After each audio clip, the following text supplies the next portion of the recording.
Welcome to my channel, guys! Huwag kalimutang mag-like and subscribe. Malaking tulong na ito sa tulad kong maliit lamang na content creator. Maraming salamat po! Isang matinding usapin ang pumukaw sa atensyon ng publiko matapos ideklara ni Senator Robin Padilla na ang dating Pangulong Rodrigo Duterte di umano ay nararapat kilalanin bilang makabagong bayani. Dahil umano sa kanyang matapang na pagtindig at paglaban sa mga dayuhan sa panahon ng kanyang panunungkulan. Ang pahayag na ito ay nagdulot ng magkakaibang reaksyon mula sa publiko. Isa na nga sa mga bumatiko sa mga sinabi ni Senator Robin Padilla ay ang kilalang matapang at kinatatakutang vlogger ng mga DDS na si Team Tarty. Halika't panoorin natin kung paanong pinag-almusal at binusog ng sermon ni Team Tarty si Senator Robin Padilla. Panoorin. Si FPRRD daw ang makabagong bayani na lumalaban sa mga dayuhan. Sinong dayuhan yung tinutukoy mo? Sino bang kinalaban yung dayuhan? Pakalanan nyo! Lagi kayong gumagamit ng bayani na word. Talagang paborito nyong sabihin yung bayani na word. Bayani ba tawag mo kay Duterte? Bayani ba ngayon? Ngayon, ang bagong bayani pala ngayon is magtayo ka ng maraming pugo.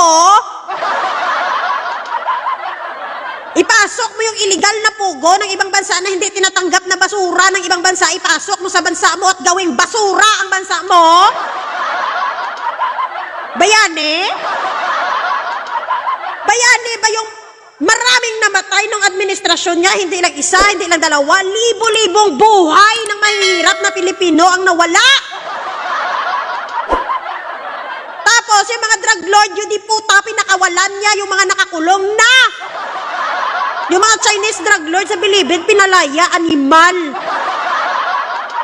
Bayani ng mga drug lord siguro. Matatawag mo ba siyang bayani kung siya mismo niloko ang Pilipino na sabi niya mag-ungot siya doon ng flag ng Pilipinas sa West Philippine Sea at sabihin, atin ng West Philippine Sea. Pero anong ginawa niya? Niloko niya yung Pilipino. Niloko niya tayong lahat. Binudol niya tayo. Gusto niyang ibigay sa China ang dapat sa Pilipinas. Hindi niya nilaban ang soberanya ng Pilipinas. Ganon ba yung bayani, Ruben? Mahiya ka sa totoong bayani na nagbuwis ng buhay para sa kalayaan ng Pilipino. May bayani ba na gustong sakop na lang tayo sa China? Gawin na lang tayong province of China? Yudi puta. Binuwis ng mga totoong bayani ang buhay nila para sa ating lahat. Binigay nila ang buhay para sa Pilipinas, para magkaroon ng kalayaan ng bawat Pilipino. Tapos yun di puta gagawing China ng Duterte mo, tapos sasabihin mo siya yung bagong bayani. Kung tampaon ka namon, guro kag panilagan. Tigilan nyo kakagamit yun ng term ng bayani, nakakasuka kayo.